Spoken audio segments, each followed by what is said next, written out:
আসসালামু আলাইকুম ভিউয়ার, কেমন আছেন? আশা করি সবাই ভালো আছেন। প্লে স্টোর আমরা সবাই চালাই। জিমেইল ছাড়া প্লে স্টোর চলে না। তো সেই প্লে স্টোরে যে কিছু গোপন সেটিংস আছে যেগুলো অনেকের জানা নেই, কিছু কিছু আমরা জানলেও কিছু আবার জানি না। তো আমি আজকে আপনাদেরকে সেখান থেকে 5টি সেটিং দেখাবো যেটি আপনার জন্য গুরুতর হতে পারে। আপনি জানলে অবশ্যই কাজে লাগাবেন, আমার যেটা ধারণা।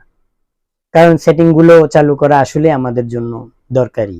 কিছু কিছু কারণে আমাদের মোবাইল থেকে অনেক এমবি চলে যায়, যে এমবি গুলো আমাদের নিজের টাকায় কেনা।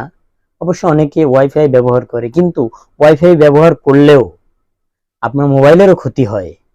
এমন এমন কিছু সেটিংস আছে, আজকে দেখাবো সে ধরনের কিছু সেটিংস অন করা বা অফ করা। তো চলুন ভিডিওটি শুরু করি। আর যদি আপনি নতুন হয়ে থাকেন আমার চ্যানেল, অবশ্যই চ্যানেলটা সাবস্ক্রাইব করে দিবেন। আর যদি পেজ থেকে দেখে থাকেন তাহলে লাইক, ফলো এবং কমেন্ট এগুলো কিন্তু করবেনই। কমেন্টের মধ্যে না বললে আমি আসলে বুঝতে পারবো না যে দর্শক কি চাচ্ছে বা আমার ভিডিও কেমন হচ্ছে কি না হচ্ছে। ওকে, লেটস স্টার্ট।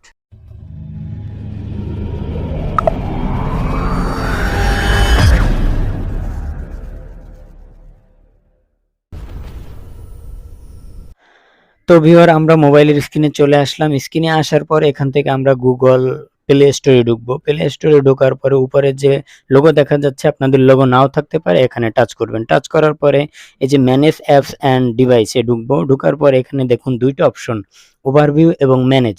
আমরা এখান থেকে ম্যানেজের মধ্যে টাচ করব। ম্যানেজে টাচ করার পরে দেখুন এখানে অনেকগুলো অ্যাপস। এই অ্যাপসগুলো কিন্তু আমাদের মোবাইলে সবগুলা নাই, কিছু আছে এবং কিছু নাই। যেগুলো নাই সেগুলো কিন্তু এখানে শো করে। অর্থাৎ এইখান থেকে আপনি ইচ্ছা করলে এই অ্যাপসগুলো কিন্তু আনইনস্টল করেও দিতে পারবেন। আপনার যেই অ্যাপসগুলো দরকার নেই, আপনি সেই অ্যাপসগুলো কিন্তু এখান থেকে আনইনস্টল করেও দিতে পারবেন।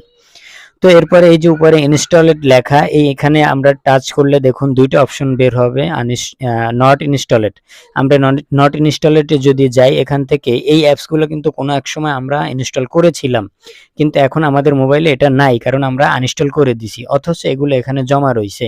তো কোনো এক সময়ের সেই ইনস্টল করা অ্যাপসটা যদি আমাদের দরকার হয়, তাহলে কোথাও না খুঁজে কিন্তু আমরা এখান থেকে ঢুকে জাস্ট এখান থেকে এটা ইনস্টল করে নিতে পারি। আর যদি আমরা এখান থেকে রিমুভ করে দিতে চান, তাহলে দুইটা টিক দিবেন।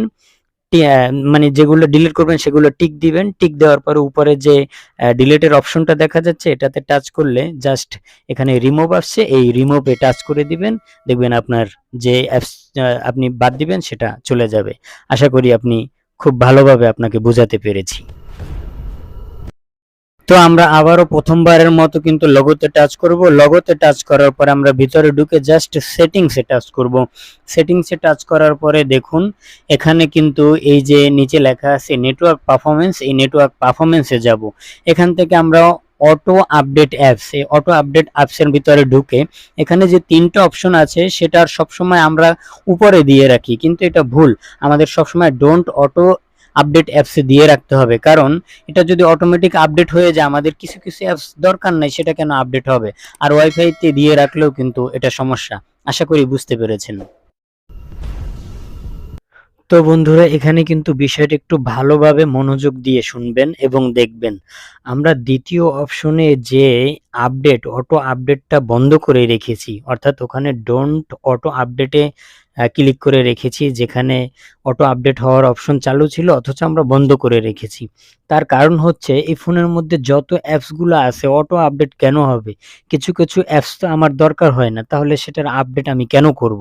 সেজন্যই সেটা অফ করে রেখেছি। তো সেটা অফ করার কারণে এখানে কিন্তু কিছু আপডেট এসে জমা হয়ে থাকছে। তো এখন আমরা সেটা দেখব। সেটা দেখার জন্য এখানে লোগোতে টাচ করব। টাচ করার পরে এখানে আমরা ম্যানেজ অ্যাপস অ্যান্ড ডিভাইসের মধ্যে যাব। ম্যানেজ অ্যাপস অ্যান্ড ডিভাইসের মধ্যে যাওয়ার পরে দেখুন এখানে কিন্তু উপর থেকেই দেখা যাচ্ছে যে আপডেট অ্যাভেলেবেল এর মধ্যে আপডেট অল, আবার সি ডিটেলস। আমরা কখনো আপডেট অলে দেব না, আমরা জাস্ট আপডেট অ্যাভেলেবেল এর এই উপরে টাচ করে ঢুকবো ভিতরে। দেখুন এখানে ওই জায়গাটা অফ করার কারণে কিন্তু এখানে এই আপডেটগুলো শো করতেছে, অর্থাৎ আমার এই অ্যাপসগুলো আপডেট চায়। তো এগুলো যদি অটো আপডেট হতো তাহলে আপনি চিন্তা করেন আপনার কত এমবি খরচ হতো। তো তো আমি এগুলো আসলে অফ রাখছি, যার কারণে এখানে এত অ্যাপসের এত আপডেটের আমার দরকার নেই। আমার যেই অ্যাপসটা কাজ করবে না আমি সেটা আপডেট করে নেব, আর যেটায় কাজ চলতে থাকবে সেটা আমি আপডেট করব না। তো এখান থেকে কিন্তু আপনি চাইলে খুব সুন্দর করে এক একটা টাচ করে আপনার যেটা দরকার সেটা আপনি জাস্ট এই আপডেটে টাচ করলেই আপডেট হয়ে যাবে। তো আশা করি এই সেটিংসটা খুব ভালো একটা সেটিংস, যেটা আমি আপনাকে বুঝাতে পেরেছি। কারণ এগুলো যদি আমি আসলেই অটো আপডেট দিয়ে রাখতাম, সব আপডেট হলে আমাদের এমবি নষ্ট হতো, মোবাইলের গ্যালারিও কিছুটা দখল করে বসে থাকতো। আশা করি বুঝতে পেরেছেন। তো ৪ নম্বরের অপশনটি দেখতে আমরা আবারও লোগোতে টাচ করে ভিতরে ঢুকবো। এরপরে দেখুন এখানে প্লে প্রোটেক্ট যে অপশনটি আছে সেটিতে টাচ করব। টাচ করার পরে দেখুন এখানে লেখা আসছে নো হার্মফুল অ্যাপস ফাউন্ড। তার মানে কি কোনো ক্ষতিকর অ্যাপস আমার এখানে স্ক্যানে আসে নাই, কারণ এখানে যে সেটিং দুইটা দেখতেছেন এগুলো আমার চালু আছে।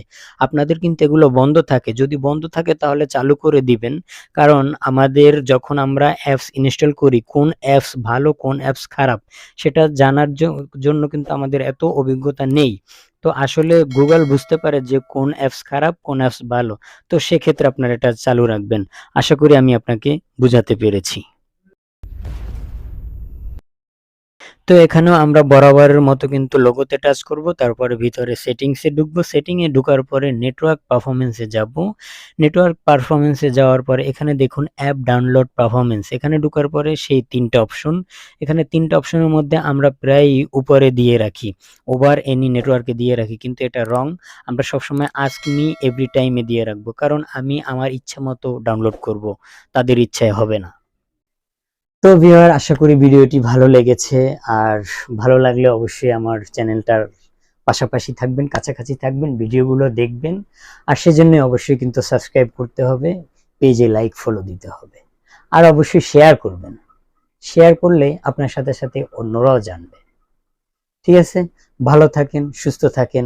এই দূর অবস্থার মধ্যে সবকিছু দাম বাড়তি জিনিসের মধ্যেও ভালো থাকতে হবে আমাদের। ওকে, আল্লাহ হাফেজ।